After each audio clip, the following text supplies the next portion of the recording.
नमस्कार मित्रांनो, माझं नाव अनुष्का बिडवे. आज आपल्या ऑडिओ पॉडकास्टचा 6वा एपिसोड आपण प्रदर्शित करीत आहोत, ज्याचं अभिवाचन केलं आहे डॉक्टर बागेश्री गोगटे यांनी. लेखाचं नाव आहे भरतनाट्याच्या आठवणी. आपण आपल्या ऑडिओ पॉडकास्टला जो भरभरून प्रतिसाद दिला आहे त्यासाठी आपल्या सर्वांचे मनपूर्वक धन्यवाद. थँक्यू.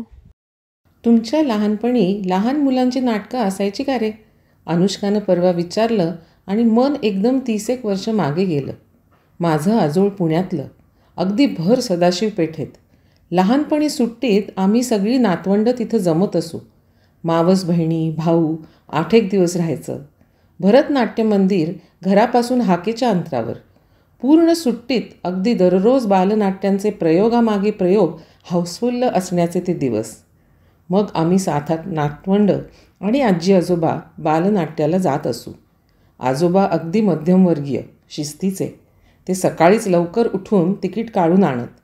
इतक्या सकाळी कोण येतंय असं वाटत असतानाच आपल्या पुढे भली मोठी रांग दिसायची. मग आजोबांसोबत त्या रांगेत उभं राहायचं. आसपास माझ्याच वयाची मुलं मुली, तशीच आजी किंवा आजोबांसोबत आलेली.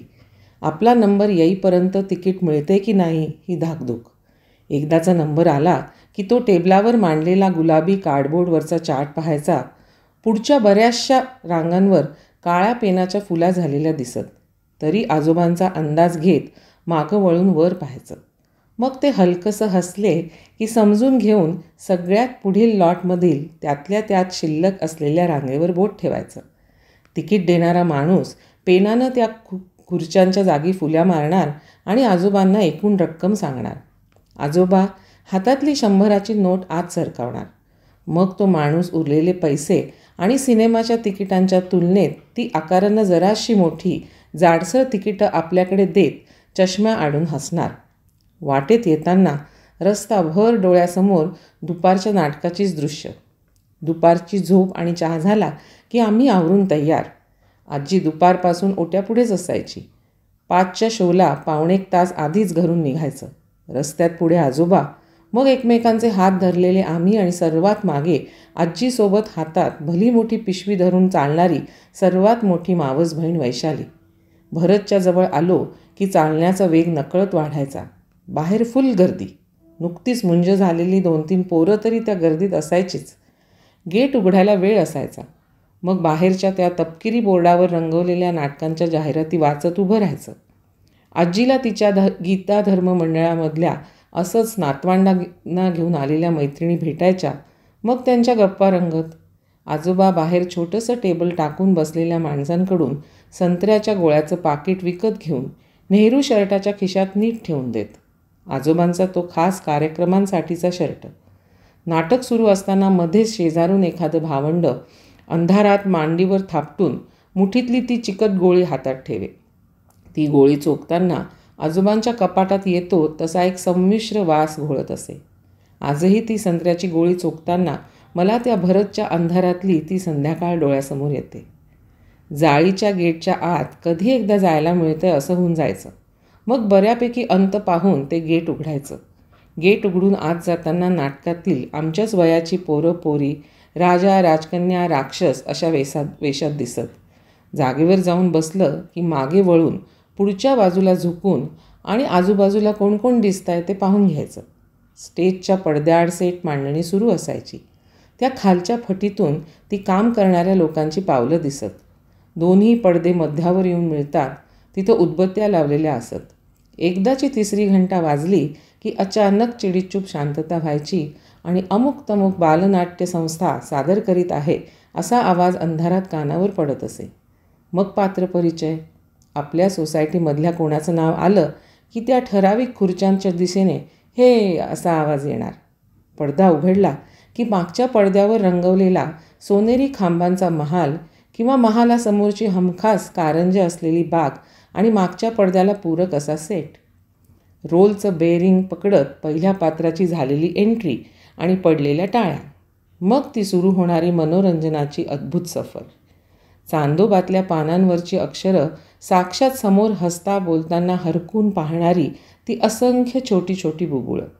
स्वप्नात येणारा आणि झोपेतच खुदकन हसवणारा तो गोष्टीत भेटलेला विदूषक असा समोरच हसवत उभा. आपली छोटी छोटी चिमुकली स्वप्न पूर्ण करू शकेल असा दिलासा देणारी ती परीराणी. आणि आजपासून पुढच्या काही रात्री घाबरवून सोडेल असा तो शेंडीवाला राक्षस. मधूनच स्टेजवरच्या कोणाची तरी टोपी पडायची, गंगावन निघायचं, धोतर सुटायचं, वाक्य विसरत, सगळे हसत. पण ते हसून निर्व्याज असे, कोणाची टर उडवायचा हेतू नसे. अशावेळी प्रेक्षकातून ती हास्याची लाट उसळली की स्टेजवरची पात्र देखील त्यात सामील होत. भटजीबुवा, धोतर सुटलं की, असं खालून कोणी ओरडल्यावर भटजीबुवा आत पळत आणि नीट बांधाबांध करूनच मग परत स्टेजवर येत. मध्यंतर झालं की मधला मोठा लाईट लागे आणि प्रेक्षागृहात उजेड पसरे.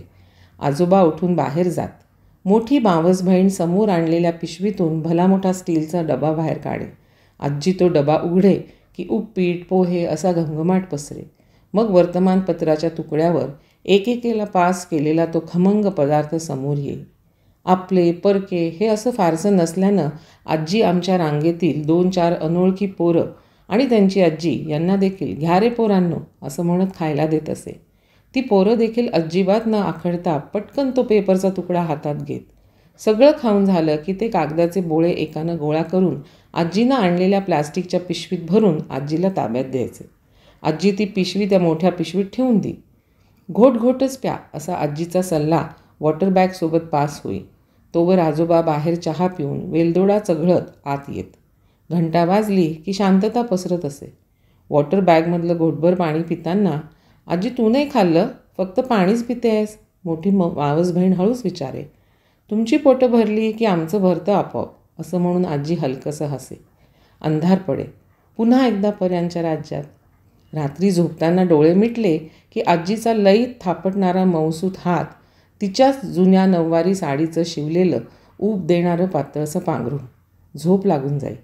आज विचार करताना वाटतं, मुलांच्या गोष्टीसारखी असंख्य पुस्तकं सुट्टीत वाचून प्रत्येकाच्या स्वप्नरंजनात आपलं म्हणून एक काल्पनिक विश्व तयार झालेलं असायचं.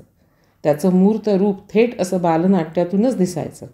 आपल्या कल्पनाशक्तीला जे वाचताना वाटलं होतं ते असंही असू शकतं किंवा आपल्याला वाटलं अगदी तसंच आहे याचा प्रत्यय यायचा.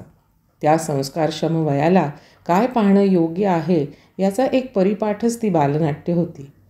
आज ती परी जरी उडून गेलेली असली तरी अशा गोड गोड आठवणींचा मोठा खजिना ठेवून गेली आहे. मोठा खजिना, हो, अगदी आजीच्या त्या डब्या इतकाच मोठा.